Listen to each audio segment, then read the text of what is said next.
देशभरात बकरी ईद उत्साहात साजरी केली जाते आहे। मी सध्या मुंबईतील मिनारा मस्जिद या परिसरामध्ये आहे। सकाळपासूनच मुस्लिम बांधव हे नमाज पठणासाठी मस्जिदमध्ये येत आहेत। बकरी ईद हा रमजान नंतरचा सगळ्यात मोठा सण मानला जातो आणि या निमित्ताने मुंबईत देखील मुस्लिम बांधवांमध्ये उत्साहाचं वातावरण पाहायला मिळतं आहे। सकाळपासूनच मुस्लिम बांधव नमाज पठण केल्यानंतर एकमेकांची गळाभेट घेत आहेत आणि सर्वांच्या चेहऱ्यावर एक आनंदाचं वातावरण हे सध्या मुंबईत देखील ईद निमित्ताने पाहायला मिळतं आहे। कशा प्रकारे उत्साह है ईद निमित्ताने या मुस्लिम बांधवांमध्ये आपण जाणून घेणार।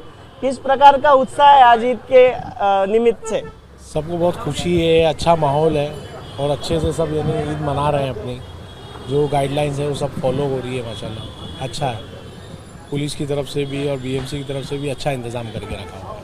आपण पाहतोय की उत्साह आहे आज दिवसभर। कशा प्रकारे ते दिवस साजरा करणार आहेत ते देखील ते सांगताना पाहायला मिळतात।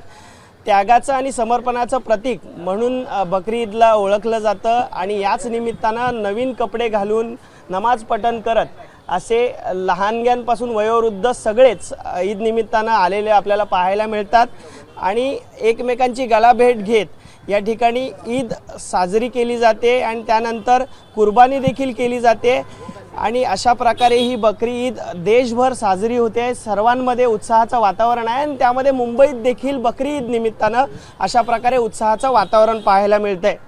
कॅमेरामन अजित कदमसह मी अल्पेश करकरे, एबीपी माझा, मुंबई। एबीपी माझा, उघडा डोळे बघा नीट।